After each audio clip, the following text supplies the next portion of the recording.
Bonne nuit, que la bénédiction de Dieu le Père, de Dieu le Fils et de Dieu le Saint-Esprit soit avec toi et toute ta famille. Que Jésus-Christ soit devant nous, derrière nous, à notre droite et à notre gauche, et que le sang de Jésus couvre notre vie. Je prie pour la conclusion, la restauration et la prospérité. Nous prions aussi, ô Dieu, pour que ta gloire et ta présence remplissent notre vie, que ta présence soit dans notre maison, Seigneur. Nous prions pour que tout ce qui ne vient pas de toi s'éloigne et quitte notre chemin. Je réprime tout envoyé, toute parole contraire, et toute flèche maligne lancée contre l'esprit et le cœur, et je déclare qu'aucun mal ne prospérera contre cette vie. Nous brisons également tout sortilège, toute œuvre maléfique exploitée ou préparée contre cette personne, et je dis qu'aucun mal des ténèbres ne prospérera dans sa vie.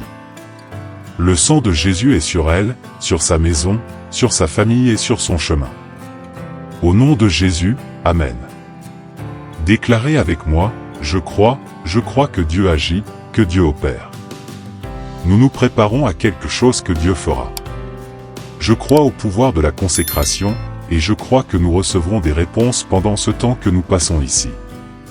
Si c'était la première que vous étiez là et que vous n'avez pas compris dès que je parlais, j'étais certain qu'à la fin de cette première, Dieu vous parlait. Dieu m'a donné une parole, il y a au moins 8 leçons que Jésus nous a montrées sur la manière de faire face aux épreuves de la vie. Nous affrontons tous des moments difficiles, et Jésus nous a enseigné la manière correcte de surmonter ces défis. Tout d'abord, dans Matthieu, chapitre 26, verset 36, quand Jésus était à Gethsémani, la Bible dit qu'il a demandé à Pierre, Jacques et Jean de l'accompagner, mais sa prière privée. Il a dit, « Restez ici, veillez avec moi et priez avec moi, mais moi, je vais plus loin pour prier et parler au Père. » Nous devons affronter les adversités de la vie ou les défis à genoux devant Dieu, pour que nous puissions les surmonter. Si vous voyez la victime, vous apprenez d'abord. Les gens cherchent Dieu quand les choses vont mal, quand ils se sentent vides. Mais notre quête de Dieu doit être constante. Vous deux invitez Dieu dans ta vie, reconnaissez vos limites et combien vous avez besoin de lui.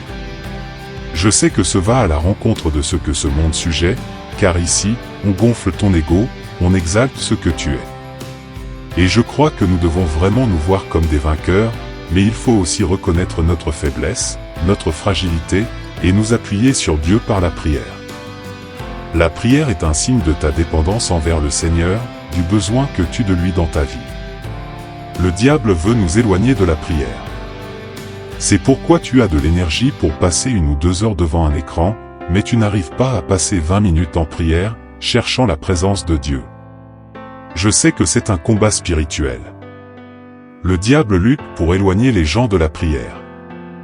Il semble qu'il y ait récemment une intensité accrue contre une vie de prière, même des personnes viennent me dire, « Prophète, j'ai commencé à prier, mais je faisais face à tant d'opposition que j'ai arrêté. » Et je leur demande, « Et tu as fait quoi après ?»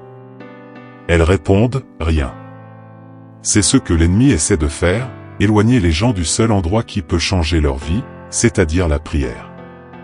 Je suis un défenseur de la prière. Je crois en une vie de prière. Je crois que certaines choses ne seront révélées que dans une vie de prière, car elle doit être soutenue par la prière. Pour que je bouge, pour que je travaille, pour que je remplisse mes engagements de père, de mari, pour que je vive mes projets sur cette terre, il faut que j'aie de l'énergie, que je sois en bonne santé.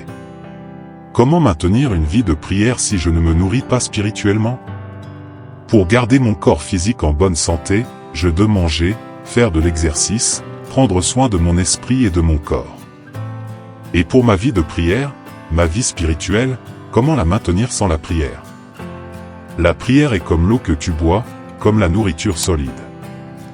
Deuxièmement, Jésus a affronté les épreuves en recherchant la volonté du Père, et non la sienne.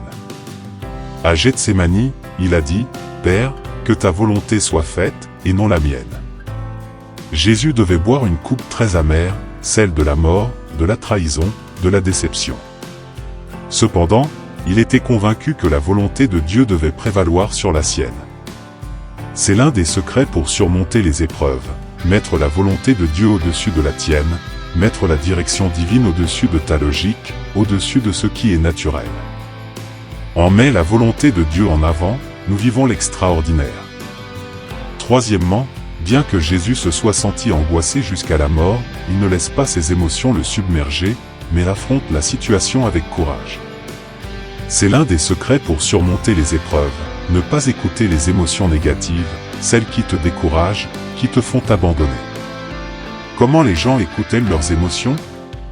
Je vais arrêter, ce n'est pas pour moi, je ne peux pas, j'ai peur. Si nous voulons vivre ce que Dieu a pour nous, nous devons mettre de côté les émotions négatives. Dans Matthieu 26, 46, Jésus a dit, « Levez-vous, allons, celui qui me trahit est ici. » Jésus n'est pas là, je ne suis pas là avant, je ne suis pas en armes avant de me défendre. Il affrontait son adversaire avec fermeté, car il savait qu'il devait accomplir sa mission. Quatrièmement, ne laisse pas l'amertume ou le ressentiment te dominer. Lorsque Judas est né du bouqueur, Jésus l'a appelé « ami ». Malgré la trahison de Judas, son disciple proche, Jésus n'a pas laissé la rancœur s'installer. Si vous voulez surmonter les épreuves, pardonne comme Jésus l'a fait. Pardonnez à ceux qui ne te connaissent pas mais te jugent, à ceux qui font tout pour te gagner. Dans la communauté chrétienne, au lieu de s'unir, certains préfèrent se diviser. Focalise-toi sur ta mission, enseigner aux autres à écouter Dieu, intercéder et bénir les vies. Ne prête pas attention aux conflits, car celles ne mènent à rien de bon. Cinquièmement, Jésus s'est soucié du bien-être de ses ennemis. Lorsque Pierre a coupé l'oreille d'un soldat, Jésus l'a guéri. Il savait que son combat n'était pas contre des êtres humains, mais contre des forces spirituelles. Le diable manipule les gens et les situations pour te pousser à agir selon la vengeance, mais Jésus a montré qu'il fallait agir avec amour, même face aux injustices. Sixièmement, Jésus n'a jamais perdu de vue la situation et les personnes qui l'ont quitté, malgré les insultes. Il savait qu'il était le Fils de Dieu et ne s'est pas laissé atteindre par les mensonges. Pour surmonter les épreuves, il faut ignorer les attaques. Septièmement, Jésus ne s'est pas défendu contre les accusations mensongères. Dans Matthieu 26, 62-63, il est écrit que le grand prêtre lui exige s'il ne répondrait pas, mais Jésus garda le silence. Ne te défends pas toujours, même si c'est difficile. Ceux qui suivent véritablement Jésus savent donner l'autre joue. Enfin, Jésus connaissait la raison de ses souffrances et reste concentré sur la victoire finale. Il savait que tout contribuait à son bien et que Dieu le guidait. Il allait affronter la croix, mais savait qu'il ressusciterait le troisième jour. Si vous obéissez à Dieu, vous n'auriez pas de craindre. Si tu es sur le bon chemin, reste ferme, car Dieu a de grandes choses pour toi. Écris dans les commentaires, je vais surmonter toutes les épreuves au nom de Jésus.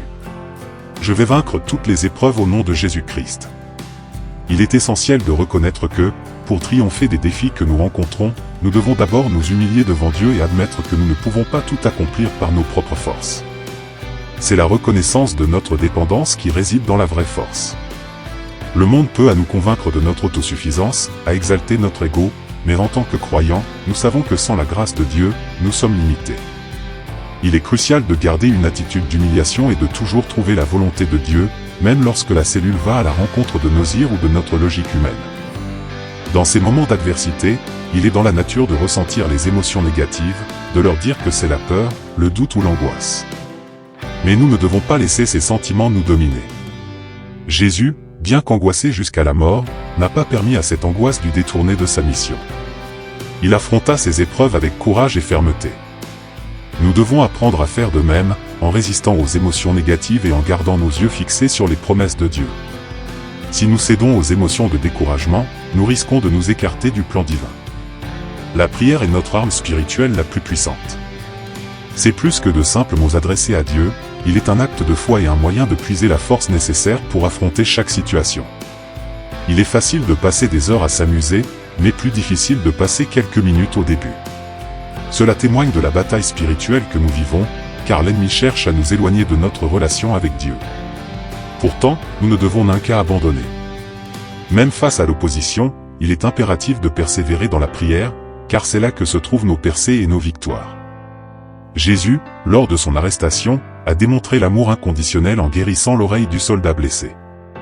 Cela nous enseigne que notre combat n'est pas contre les hommes, mais contre les forces spirituelles du mal. En faisant preuve de bonté envers nos adversaires, nous manifestons le caractère de Dieu et permettons à sa puissance de se déployer dans notre vie. Il est facile de répondre à l'injustice pour se venger, mais le chemin du Christ est celui de la miséricorde et du pardon. En sélectionnant le pardon, nous brisons les chaînes de l'amertume et libérons la grâce de Dieu dans nos vies. Nous devons également rester conscients de notre identité en Christ, même lorsque le monde nous ridiculise ou nous accuse faussement. Jésus savait qui il était et ne se laissait pas affecter par les insultes ou les accusations. De même, nous devons connaître notre position en Christ pour ne pas être ébranlés par les calomnies ou les persécutions. Nous sommes des enfants de Dieu, appelés à une destinée glorieuse, et aucune parole négative ne peut changer de cellule. Lorsque Jésus a choisi de ne pas se défendre face aux fausses accusations, il nous a montré que parfois, il est préférable de garder le silence et de laisser Dieu nous défendre. Il est tentant de justifier nos actes ou de prouver notre innocence, mais il est encore plus sage de garder sa confiance dans la justice divine. Dieu est notre défenseur, et il agit en notre faveur, même lorsque nous ne voyons pas immédiatement les résultats. Enfin, Jésus a toujours gardé les yeux fixés sur la récompense qu'il attendait, malgré les souffrances qu'il devait durcir. Il savait que sa souffrance n'était pas vaine, mais qu'elle servait à un mais plus grande. De la même manière, nous devons garder à l'esprit que nos épreuves ne sont pas sans but. Il nous prépare à une plus grande gloire et nous rapproche de notre destination en Dieu. Nous devons marcher avec assurance, sachant que Dieu est fidèle pour accomplir ses promesses et que, quelles que soient les circonstances, il ne nous abandonnera d'un cas. Alors, persévérons dans la prière, recherchons continuellement la volonté de Dieu, et faisons preuve d'amour et de pardon envers tous, même ceux qui nous persécutent. Continuons à marcher dans la foi, sachant que toute chose concourt au bien de ceux qui aiment Dieu et sont appelés selon son dessein. Nous devons rester fermes et concentrés sur notre mission, sans nous laisser détourner par les difficultés ou les oppositions. Que le sang de Jésus nous protège et que sa lumière nous guide dans les moments d'ombre. Que notre confiance en Dieu soit notre force. Écrivons-le encore, je vais vaincre toutes les épreuves au nom de Jésus-Christ. Cette déclaration n'était pas la dernière partie d'une affirmation, plus une réalité que nos choix de vivre chaque jour. Que Dieu soit loué et glorifié dans toutes nos batailles et qu'il nous donne la victoire. Amen.